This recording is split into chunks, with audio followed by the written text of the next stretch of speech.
Hello, my friends. If you don't know me, I'm Peter Churchborn with the Hunters Leadership Forum. Welcome to our seminar series, and thank you for taking the time out of your busy day to join us. And thank you for all you do to support the hunting community. Today, joining us, we have registrations from almost every state wildlife agency. Lots of people from the U.S. Fish and Wildlife Service, many registrations from employees and volunteers at NGOs, lots of interest from the hunter education community, and a few registrations from hunting product manufacturers and retailers. The response to our communications book and these webinars have been huge. It's very exciting to see the interest and participation.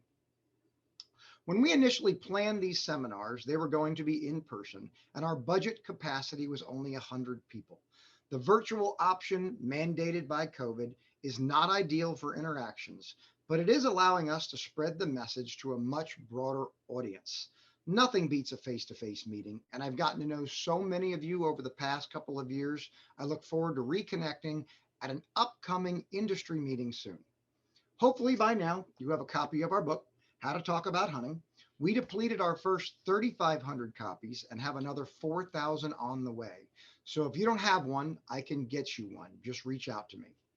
Before we open up the seminar, I want to give you a brief overview on how we got to where we are today.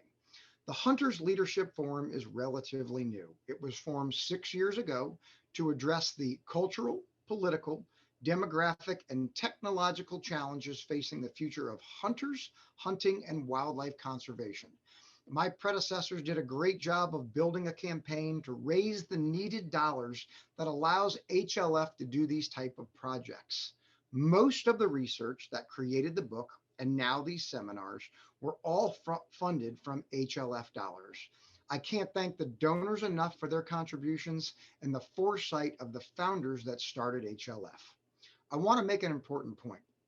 All the information you read in the book and what you will hear in these seminars is based on research. It's not my opinion, and it has not been created by a marketing firm. It is based on research, mostly conducted by Responsive Management. This book, the research facts, and the suggested communication strategies are just one part of HLF's many priorities and projects. Before we get going, I need to recognize the Council to Advance Hunting and the Shooting Sports for hosting these seminars on their platform. Without their help and support, we could not have produced these seminars. They have been an awesome partner. I want to say a special thanks to Swanee Evans of the Council for his help and work with the technology that is allowing all of us to be here at once. With that, I would like to introduce Swanee Evans of the Council and an expert turkey caller, from what I'm told, for a few words before we begin the seminar. Thanks, Peter.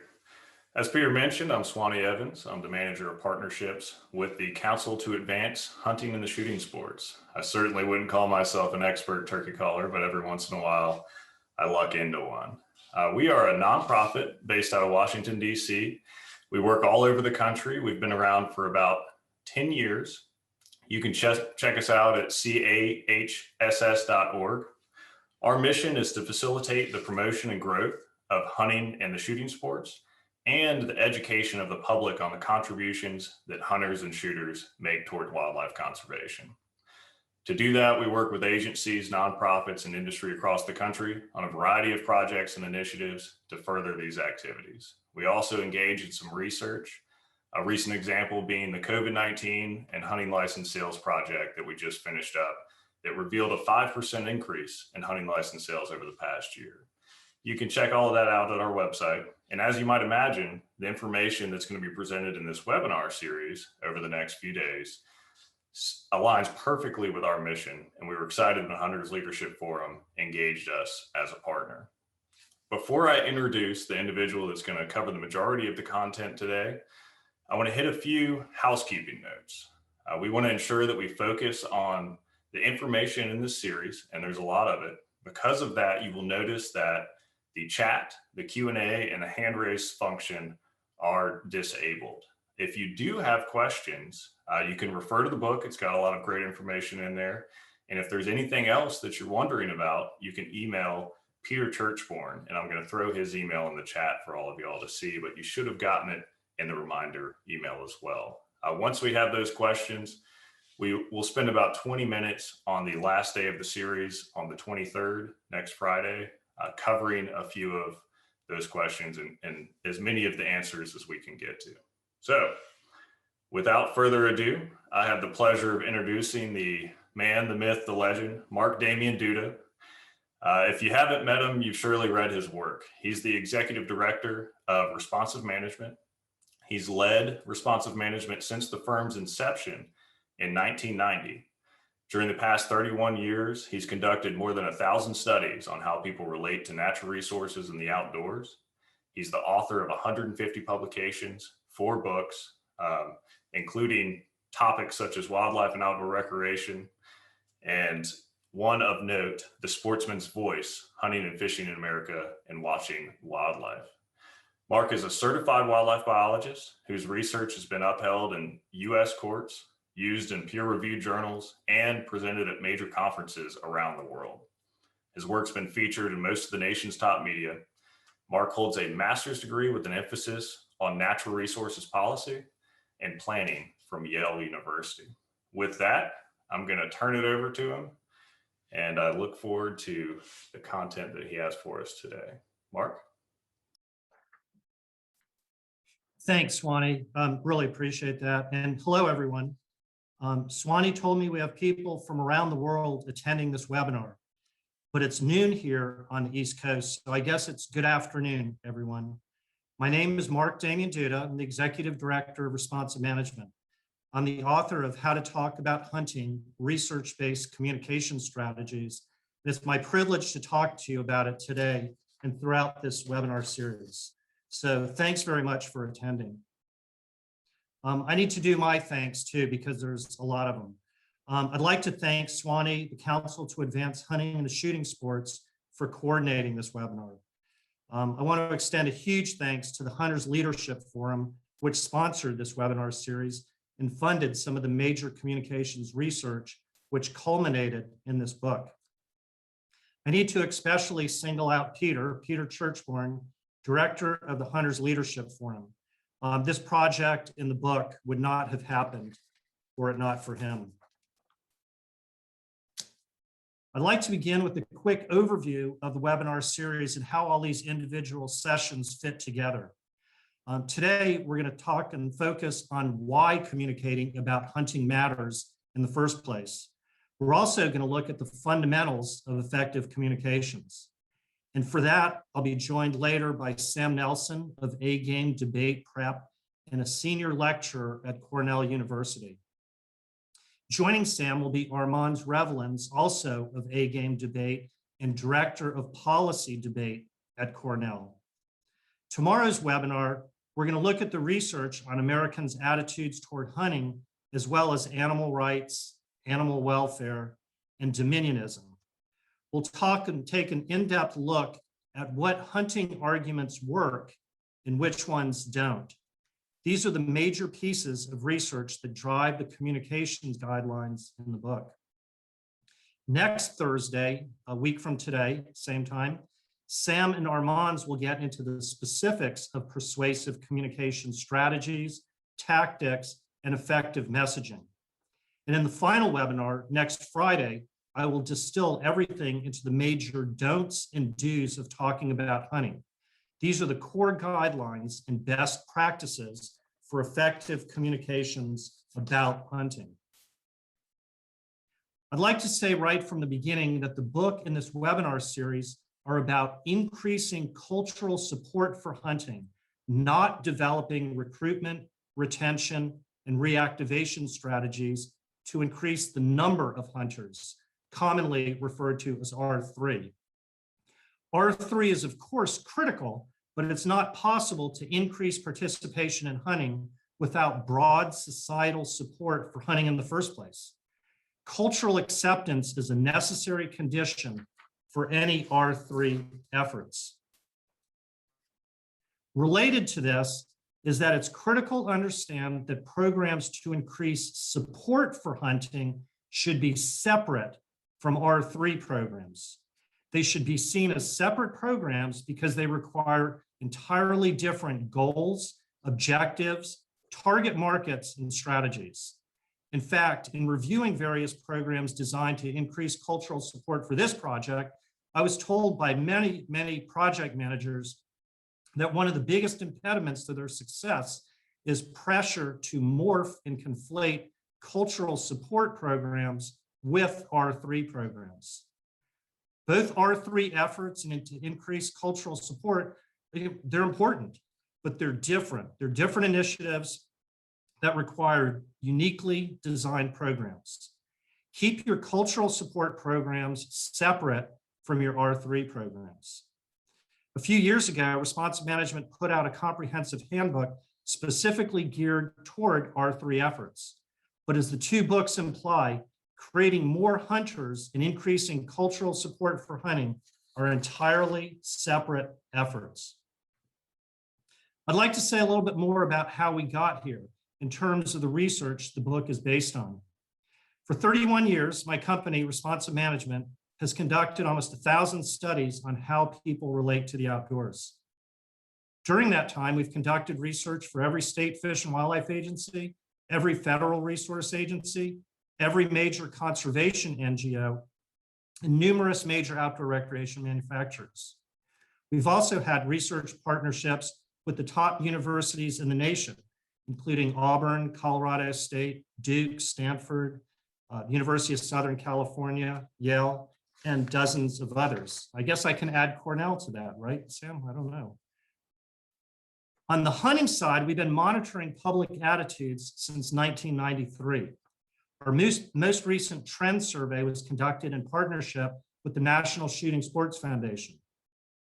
The book, as Peter noted, makes extensive use of findings from two major studies funded by the Hunters Leadership Forum: the nationwide study from 2017 on animal rights and the 2019 survey of Americans that measured the effectiveness of 82 pro and anti-hunting arguments. This study entailed a survey of more than 15,000 Americans. Other information in the book comes from a research partnership between Responsive Management and the Rocky Mountain Elk Foundation that looked at formal debate strategies when arguing on behalf of hunting. The book draws on many other pieces of research, but these are the studies I wanted to single out. Well, I want to bring you close to my home, and I want to share a personal story about hunting that's very close to home for me. As many of you know, I have a second home on Chincoteague Island. Chincoteague is an island on the eastern shore of Virginia. To the east, my house faces Assateague Bay and Chincoteague National Wildlife Refuge, and to the south, the Atlantic Ocean. I do a lot of fishing, boating, and hunting at Chincoteague, but I also do a lot of birding. And this view here is from my front deck, and that's the Assateague Lighthouse. The island's amazing. It has miles of completely undeveloped shores, maritime forests, and wetlands. And the refuge provides habitat for hundreds of wildlife species, including numerous threatened species like the piping plover. At one time of year or another, the refuge is home to deer, peregrine falcon, eagles, swan, geese, and over 300 species of birds, among other wildlife. Years ago, when I first purchased the house, I was on the refuge looking at some of the shorebirds when a fellow birder came over and asked me what they were. I told her they were a mixed flock of least and spotted sandpipers. These birds were passing through the refuge, and we began talking about migration and other things related to wildlife on the island. During that conversation, she noticed a handful of wooden structures in the marsh between Assateague and Chincoteague Island and asked me if I knew what they were. I told her they were duck blinds. The woman was incredulous. Duck blinds, they allow people to hunt in a refuge? That's insane. What's the point of a refuge anyway if they allow people to shoot up all the wildlife? Well, I said that the only reason that this beautiful place we were standing on was preserved, undeveloped, and able to provide vital habitat for species like these sandpipers was because of hunters. In fact, it was hunters who funded the purchase of Chincoteague National Wildlife Refuge in 1943 through sales of the federal duck stamp, a requirement of every waterfowl hunter. I also told her that the same source of funding has purchased a number of other wildlife refuges which protect all wildlife in them, including both game and non-game, and is also used to manage wildlife-related recreational activities, including hunting and her birding. This is a pretty amazing graph right here. If you look at this, these are all the refuges that were purchased through the sale of duck stamps. Large acres, numbers of acres, and the percent. Well, me and this birder talked a little bit longer and we parted on good terms, but the encounter had been eye-opening to me. Chincoteague National Wildlife Refuge is one of the most visited refuges in the United States, with over 1.4 million visitors each year. And they all seem to come on the 4th of July, so don't worry. Most parts of the refuge offer solitude, but I had to show this to you. And like countless of others who enjoy the refuge, this woman had no idea about the central role hunters played in creating it in the first place. In fact, she became indignant at the very idea that hunting would be allowed anywhere near the refuge. In other words, there was a complete disconnect between perception and reality when it came to hunting in this instance. Anyone care to guess how many people here on this beach knew that hunters actually paid for that? I don't know, probably not many. You don't need to do a responsive management survey to tell you that. Well, that's just one anecdote. My first glimpse into the importance of words and communications regarding hunting came in the 1980s when I worked as a wildlife biologist and human dimensions specialist with the then Florida Game and Freshwater Fish Commission. At the time, surveys measuring Americans' approval of hunting were all over the board, with some showing a lot of support and others very little. The inconsistency just didn't make a lot of sense. It wasn't until we conducted some of the first focus groups on attitudes toward hunting that we began to understand the nuance of language. In these focus groups, when we asked their thoughts on hunting in general in a very open-ended manner, participants started to talk about things like rhino hunting and rhino poaching in Africa, concepts completely unrelated to legal, regulated hunting in America. This was the first time when we saw how important individual words and definitions are when it comes to communicating about hunting. And from that day forward, we have recommended every chance we get to use the phrase legal, regulated hunting to define exactly what we're talking about. I want you to take a look at this for a second.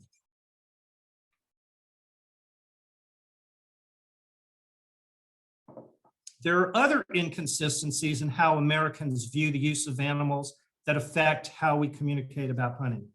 For example, surveys by Gallup, Responsive Management, and others over the years show a notable segment of Americans support animal rights. And in fact, when you ask Americans outright if they support animal rights, absent any definition, 4 out of 5 people say they do. Yet, our surveys also show that overwhelming majorities of Americans eat meat and buy leather products. How can this be? The truth is that most Americans support animal welfare, the idea that animals can be used by humans as long as the animal does not experience undue pain or suffering. This is a huge difference from animal rights, the idea that animals have rights like humans and should not be used in any way. Yet animal rights groups use survey findings like what I just showed you in the previous slide, showing general support for the term animal rights without any definition, to make it look like a larger segment of society supports this position than is actually the case. Additionally, our research shows that animal rights groups use animal welfare to fund an animal rights agenda. They are reaching for that 82% of Americans you see there who support animal welfare. But they also attempt to portray hunting as an entirely dominionistic attitude.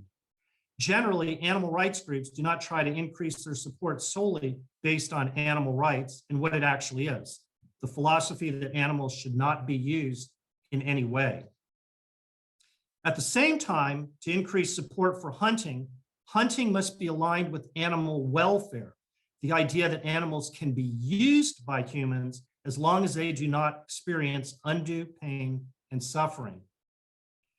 Fair chase, legal, regulated, and ethical hunting is entirely consistent with this. The hunting community, at the same time, must also reject messages and behavior that display and reflect a dominionistic attitude or the idea that animals can be used regardless of the animal's welfare or rights. Think about language that shows irreverence to wildlife. If it flies, it dies. If it's brown, it's down. Kill the son of a bitches. Think about disrespectful social media posts of bloodied animals or poses that reflect a disrespectful or egregious dominance over wildlife. While most Americans support utilizing animals, they do not support a dominionistic attitude. Americans want animals to be shown respect and for any pain and suffering on the part of animals to be minimized. In fact, an important theme in this book is that communicating about hunting is not a matter of changing Americans' attitudes, but affirming them. But understanding these terms, and more importantly, how the concepts are used, is critical in communicating and portraying hunting. I'm going to talk a lot more about this tomorrow. The point is, specific words when we talk about hunting matter. Individual words and phrases make a difference. And consider these from sort of other sources out there. Pro-choice versus pro-abortion. Undocumented worker versus illegal alien. Assault rifle versus modern sporting rifle. Gun control laws versus gun safety laws. Firearms buyback versus firearms confiscation. Trophy hunting versus hunting for the meat. Lethal methods to determine and manage deer populations versus legal regulated hunting. Each example shows the concept in question can take on an entirely different meaning depending on the words used to frame it. The pollster Frank Luntz gets at this essential truth of communications in his observation that it's not what you say, it's what they hear. It's not what they say, it's not what you say, it's what they hear. To that end, my communications guidelines are not designed to preach to the choir, but to reach outside of our profession. They are meant to increase support for hunting among those who are unfamiliar with hunting, feel no particular way about it, or against hunting, using research that reflects the opinions, attitudes, and beliefs of general population Americans. Effective communication is not about you. It is about the person you are communicating with. It's not what you say, it's what they hear. Well, let's take back up and get back up to a fundamental question. Why should people even care about hunting in the first place? For one thing, hunting has played an integral role in the development of humankind. My graduate school professor and mentor at Yale, the late Stephen Keller, summed this up best when he said, hunting is one of the oldest of human practices. Indeed, according to some, it has been the primary basis of our species' social, intellectual, and evolutionary development. Perhaps 99% of our human tenure on Earth has been as a hunter-gatherer. And just for the record, that's Steve and I on our first caribou hunt years ago. But to be clear, we're the ones on the right-hand side, not the drawing. So just don't mix those up. Well, it's lunchtime. Who's hungry? hunting remains an important source of food today. Across all categories of game species, hunting in the United States produces roughly 1 billion pounds of meat each year, enough for close to 4 billion individual meals with a 4-ounce serving of protein. One survey found that about 4 in 10 Americans had eaten wild-caught game meat of some kind, such as venison, turkey, boar, or duck. An important current project to quantify the benefits of game meat is Conservation Vision's Wild Harvest Initiative, led by Shane Mahoney. The goal of this effort is to show how game meat is linked to human health and economic prosperity. Hunting is also an integral part of wildlife conservation in America in terms of funding. You probably know about the Federal Aid and Wildlife Restoration Act, commonly known as Pittman-Robertson. This legislation was acted in 1937 and created a funding mechanism for wildlife conservation through an existing excise tax on firearms and ammunition. Items at the time were purchased mostly by hunters. Revenue from the excise tax go to Fish and Wildlife agencies to pay for species recovery, habitat management, and other conservation work. The passage of Pittman-Robertson marked the first sustainable source of revenue dedicated to state wildlife management in the US. So widely recognized was the magnitude of this legislation that it had the support from hunters, fish and wildlife agencies, firearms manufacturers, and conservation organizations. And if you look closely at the history, women's garden clubs were also an important part in having that legislation passed. In 1983, there was a push to eliminate excise taxes. Hunters and manufacturers fought to keep the Pittman-Robertson excise tax. And speaking of this, one of my favorite quotes, Senator Malcolm Wallop addressed his fellow senators when the hunters and manufacturers came up. And he said, these people are wanting this tax to remain. Quote, how often have you encountered that situation? I love that. I love that. Since its passage in 1937, Pittman-Robertson has generated almost $19 billion for conservation work. This is in addition to the revenues generated through hunters' purchases of state licenses, tags, and permits. In a recent year, this amounts to exceeding $900 million. Additionally, as my birder friend at Chincoteague learned, all US waterfowl hunters are required to purchase a federal migratory bird hunting and conservation stamp, commonly known as a duck stamp. Since the program's inception, federal duck stamp sales have produced more than $800 million, directly funding the purchase of more than 6 million acres of wetlands habitat. Finally, major conservation NGOs like the Rocky Mountain Elk Foundation, Ducks Unlimited, National Wild Turkey Federation, all have membership in the hundreds of thousands, and most of these members are hunters.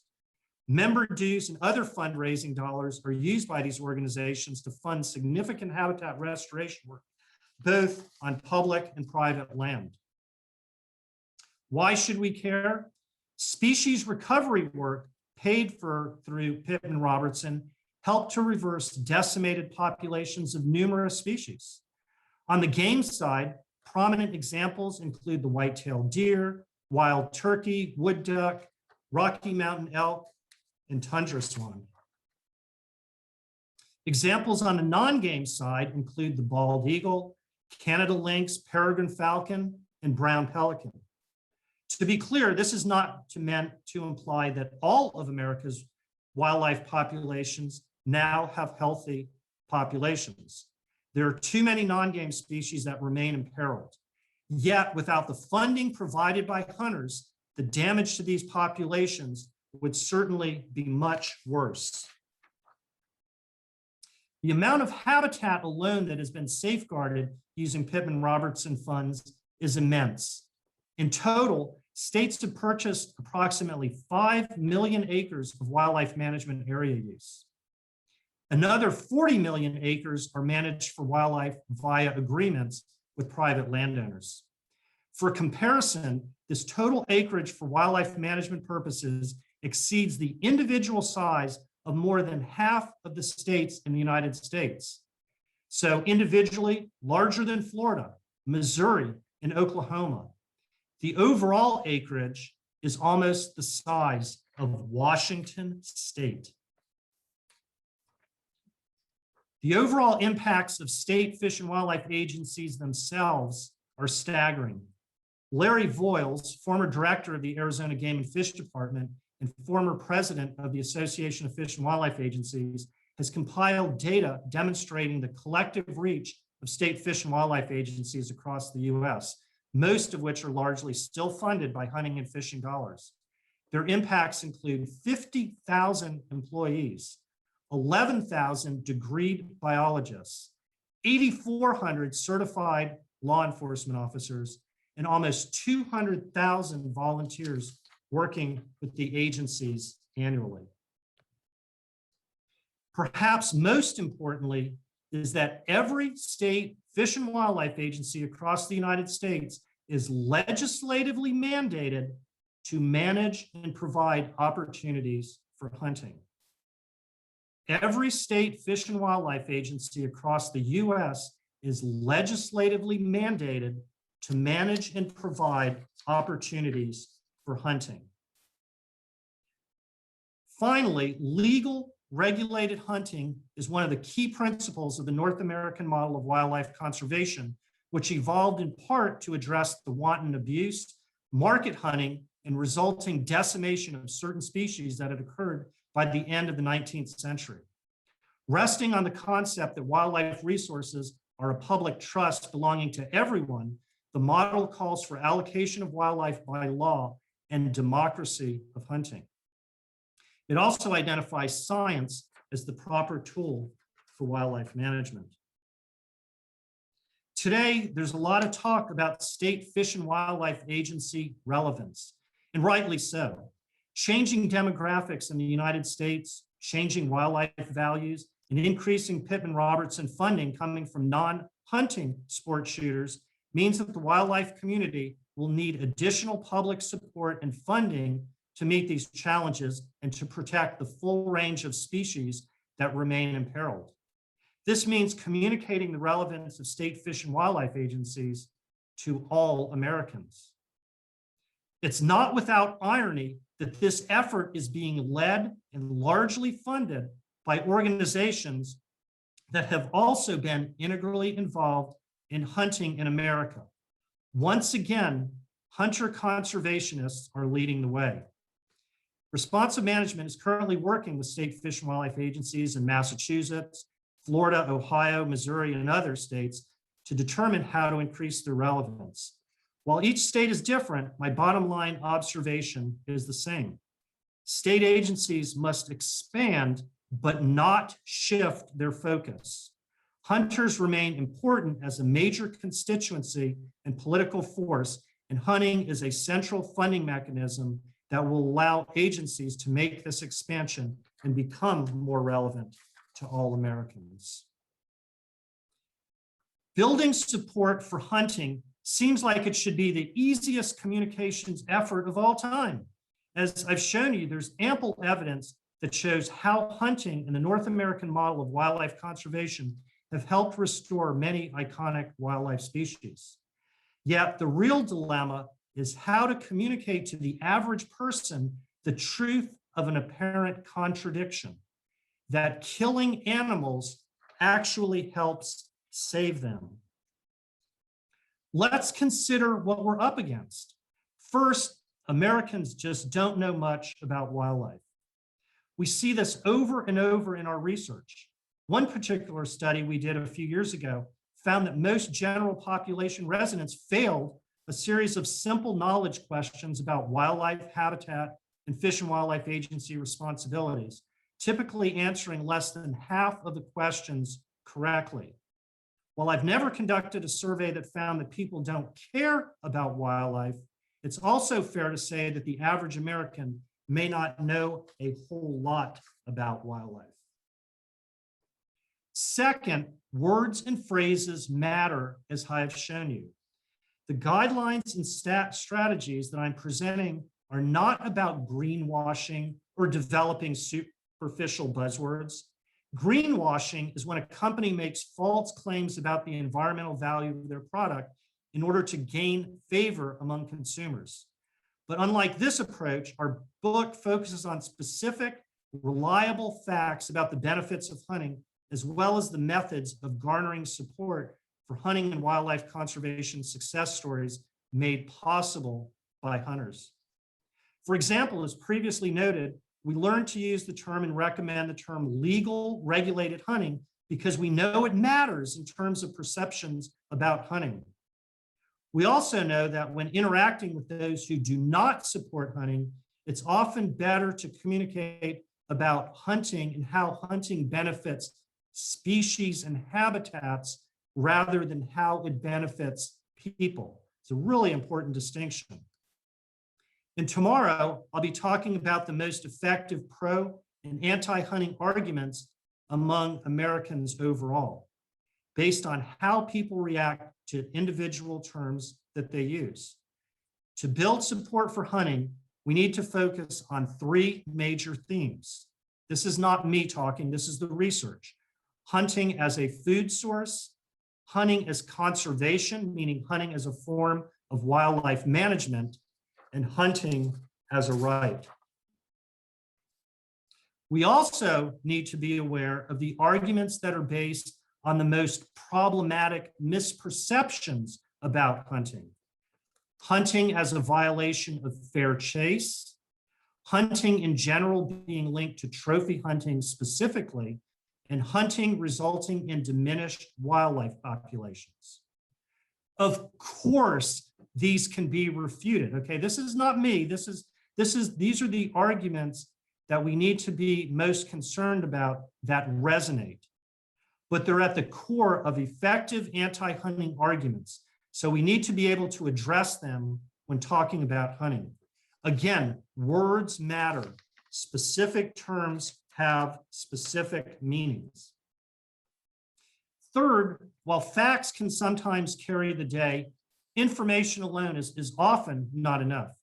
But let me give you an example of how information alone can have a profound impact. Responsive Management's work for the Louisiana alligator industry shows that providing factual information can shift opinions and topics on which people are uninformed. Take a look at this graph, it's amazing. Our research shows that when people learn that alligator populations are healthy and stable, they become more likely to approve of alligator farming and alligator hunting, a lot more. In this instance, providing key information helps to increase support. You may know that the unregulated harvest of alligators in the early to middle part of the 1900s had led to the alligator being considered endangered. Louisiana banned hunting alligators in 1962 and began a program for alligator recovery. Today, thanks to scientific wildlife management, wildlife conservationists, the alligator industry, and the legal regulated utilization of alligators, there are now approximately 5 million alligators in the wild, and their populations are stable and healthy. But facts alone are often not enough. Pumping someone full of information may not get them to change their mind. A more reliable approach to persuasion is to focus on common values and motivations. Research on persuasive communications highlights the importance of motivation rather than information in changing attitudes and behaviors. When talking to non-hunters about hunting, focus on common values and motivation rather than just providing information about hunting. Values shared by hunters and non-hunters might include self-sufficiency, social responsibility. Common motivations might include the desire to maintain stable wildlife populations and healthy habitat, or an interest in finding healthy organic foods. Encouraging non-hunters to think about hunting in terms of values and motivations they share with hunters will help position hunting as the best method of achieving a common goal. Attorney and lecturer Michael Sabbath also recommends avoiding the uniqueness of the pro-hunting position and instead focusing on commonalities with the audience, such as the desire to reduce animal suffering, ensure healthy wildlife populations, and ensure that indigenous populations benefit from hunting. Finally, to be good communicators, we need to go back thousands of years to the ancient philosopher Aristotle, who identified three key principles of persuasion: ethos, pathos, and logos. These principles remain relevant and directly applicable to communicating about hunting today. Ethos refers to credibility, especially the trustworthiness of knowledgeable wildlife professionals like agency biologists and game wardens. Pathos refers to emotion, such as the fact that hunter conservationists and the wildlife profession care deeply about wildlife. Isn't this why we do this? Isn't this why we do this? We care. Emotion can be an important persuasion method, and there's absolutely nothing wrong with showing people how much we care about wildlife and habitat. Logos refers to logic or the factual reasons why hunting matters, and hopefully I presented numerous examples for you. But building support for hunting depends on all three elements. I want to end here, as it's a great way to turn it over to our communications partners, Sam Nelson and Armands Revlins of Cornell. Sam was a featured instructor at our workshop a couple of years ago on how to communicate and debate about hunting. And both Sam and Armands helped us and were consultants on this book. Thank you. Thank you, Mark. That was really interesting. As Mark alluded to, I teach at Cornell, and I'm also the founder of A Game Debate Prep. And basically what I do is study and teach advocacy, rhetoric, and argumentation. But basically I'm interested in how people can become better advocates and practice best practices in advocacy, and also what works. And so some of the stuff that Mark went over was music to my ears, because he supplies the raw data and the scientific understanding of how people think that we can use to craft arguments that actually will change people's minds and persuade them one way or the other. Why is communication important in the realm of hunting? Well, because there are people that right now somewhere are probably sitting around a table trying to craft an anti-hunting message. And so it just makes sense that those of us that are pro-hunting advocates should do the same thing. And that's what we're hoping to accomplish today when we talk about persuasive communication.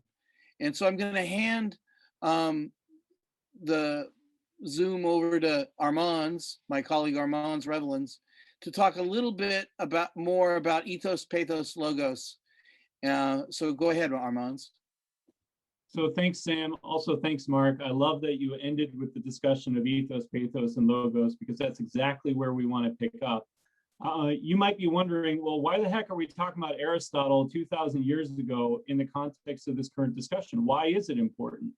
Well, it's because rhetoric, the book that Aristotle wrote, of many, it's describing a tool for persuasive communication. So this is a very practical thing.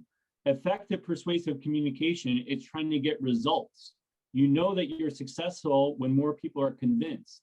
So this is integral to what Mark's describing in terms of cultural acceptance, an agenda of cultural acceptance, because when people are convinced, they're more likely to either become allies for your policies and goals, but you don't necessarily need them to love hunting. You might just need them to not put up resistance to your policies and goals, and even that would be an acceptable result. So if you wield rhetorical strategies, if you wield persuasive communication effectively, you'll basically expand your stakeholder base and shrink the resistance from the opposing base. So I like this quote from Aristotle. Let's take a deeper look at it. It says, rhetoric may be defined as the faculty of observing in any given case the available means of persuasion. The reason I like this quote is because it really brings home the point that Aristotle's a very tactical, practical thinker. What does he emphasize? First, that you need situational observation, observe in any given case what's appropriate. Second, you pick the appropriate tools, the available means of persuasion. And we've said that those are ethos, pathos, and logos. And I was thinking to myself, this probably isn't that dissimilar from hunting, because effective hunters need situational observation. What is your particular target in its context? Is it a turkey or a deer? Are you in a brush or a field? And then you need the appropriate tool to achieve the result. What type of weapon, rifle versus shotgun, etc. So think about this persuasive activity as a very practical activity to get results, just like hunters are very practical people. Your target is the person you want to persuade. Your tools are ethos and pathos and logos. And if you assess things correctly and choose the right tools for the right context, you're more likely to get the result that you want. So that's why we're here, and that's why it matters. So let's talk deeply about ethos a little bit. So in ethos, in an instance of having ethos, you should be persuaded by me because I've communicated that I have character, that I have credibility. So I thought it was interesting that in the How to Talk About Hunting book, amongst the data that was mentioned was that people don't look favorably on hunters who commit hunting violations. In other words, hunting in excess of what they're allotted, they evade regulations or something like that. Or also hunters who emphasize the thrill of the kill, things like that. So your moral character would look more powerful, more effective, more credible if you were a hunter who followed regulations for the sake of a larger purpose, and that you indeed did follow those regulations. So if you communicate that about yourself under the rubric of legal regulated hunting, you have a lot of moral character as a hunter. The other thing is just overall expertise and experience. Are you aware of how your practice aligns with science and conservation? If so, you have a lot of expertise backing you up. If you like hunting solely because of habit, not that there's anything wrong with getting it as habit from family and so forth, but if you just do it without reflecting on it, you don't have as much expertise, credibility. And also, to kind of round out the package, it's important to have kind of an expert manner of speaking. In other words, anytime you come in a persuasive situation, have a little bit of a strategy in mind, have a goal that you want to achieve in just that moment, and package it well. Because if you're an organized speaker, that's also a way of having credibility, as opposed to somebody who prefers to hunt, but is disorganized in their presentation and their pitch, for why this is a worthwhile activity. So the tactical advice here is improve your ethos. Be somebody who does some of these things, displays moral character, credibility, and so forth. Because what's going to happen then? You're going to generate trust. The person that you're interacting with is going to think, I like this person. This person sounds like they know what they're talking about. I want to believe what else they have to say. I'm receptive to hear what else they have to say. And then you can start incorporating more and more of your message. So that's the role that ethos plays. Let's talk about pathos. Pathos is the emotional appeal. So that's when you say you should be persuaded by me because I've connected with you on some emotional level. So here's some other observations from the How to Talk About Hunting book. First of all, who is a hunter? It's likely to be somebody who has family members who hunt, right? That's on page 49 of the book. It's also the case that, and Mark mentioned this, Americans approve of hunting the most when it's to protect humans from harm. In the book, the thing that ranks towards the bottom is when there's perceptions of something having to do with trophy hunting. Americans really like the statement, animals can be used by humans as long as the animal does not experience undue pain and suffering. So that's the data. That's the data that responsive management has presented, part of it, in the book. But let's do a little bit of analysis from the perspective of pathos and emotion about what's going on there. Well, first of all, there's an appeal to a connection to family, right? I like family. I feel good with family. When hunting is connected with family, by extension, that makes me feel good as well. It's also the case that humans like to feel protected. They like feeling safety. So if hunters are protecting them, they're also likely to accept safety.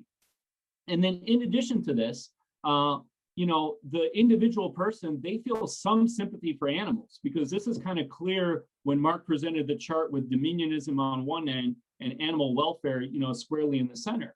So if hunters also convey sympathy for animals, in other words, that they care about the animal's pain enough to minimize it as much as possible while doing the necessary practice of legal regulated hunting, then they're also showing that they participate in this sympathetic feeling that the other group has. So you'll notice that the 3 bullet points that I have map onto the data that that Mark had presented in his book, or that the How to Talk About Hunting book had at the top.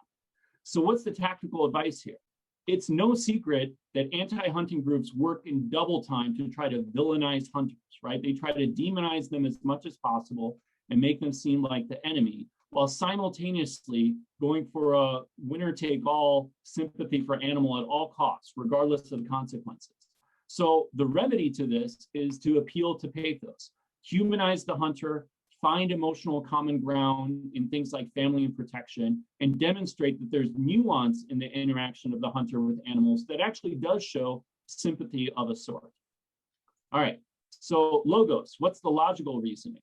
Well, I think the How to Talk About Hunting book was very heavy on logos and the conservation message about how hunting actually benefits wildlife. I think that's the heart and soul of chapter 1 of the book. So the Pittman Robertson funds, et cetera, via at least 2 mechanisms, right? By generating massive revenue that feeds back into conservation, but also by having all kinds of regulated means of hunting that's in alignment with biology and conservation. The result has been net conservation of wildlife, right? Rebounding of species, flourishing of species, et cetera. So I think the tactical advice here is to package this when people are receptive to logic as a logical argument, right? So you observe, what does the other person think? Well, they're reluctant to accept hunting because they like animals. Okay, that's clear. Well, the maximal version of that is if they like animals, they would prefer a world with more animals rather than less, with a variety of species rather than less.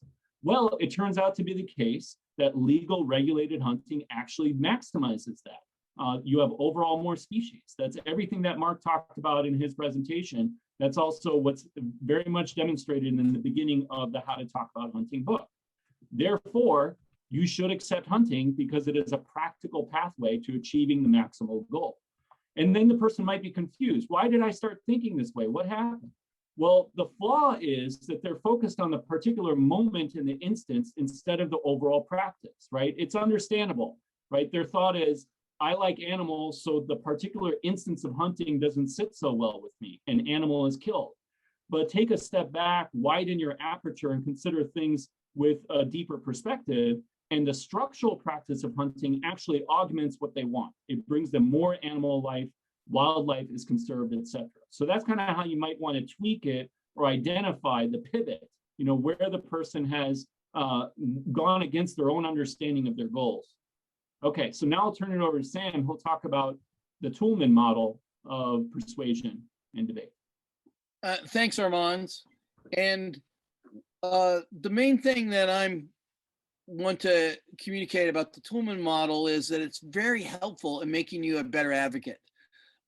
Ancient rhetorics, both Greek and Roman, were fond of saying the truth does not speak for itself. This is why us in the pro-hunting advocacy group need to figure out what's the best way that we can get the truth out there, because there are groups that are working against that they want to speak their version of the truth.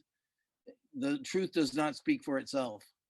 So Toulmin came up with sort of the basic understanding of what is a good argument. What does it mean? What are the basics of what a good argument is, and why do you need a good argument? And I think we can all agree that if you're going to put forth an argument, you might as well make it a good one. So there's 3 parts to a good argument, according to Toulmin, who was kind of a rock star academic and just died in 2009, but really his presence was major in the field of rhetoric. So the first thing that you need if you want to make a good argument is you need a claim. And another way of saying claim is you need a point. You need, I don't know if you've ever been in a situation, you're arguing with someone, maybe a close family member or a colleague, and at some point someone turns to the other one and says, what's your point? What are you trying to say? Basically, that's the claim. So you can craft a good argument by picking a good claim. Don't pick a big claim. Don't overclaim what you're trying to prove. Don't underclaim. Pick a right size claim. Try to make a point that meets your needs. Not too big, not too little, just right. Then you also need a warrant. And a warrant is just another way of saying a reason, a justification, a backing. And so you need to have a reason for your claim. When people just throw claims, just make points, but they don't have good reasoning behind them, it's really an unsophisticated, unwarranted argument, and it won't really persuade very many people. Unfortunately, many anti-hunters, this is just what they do. They have slogans, but they don't have the reasoning behind them.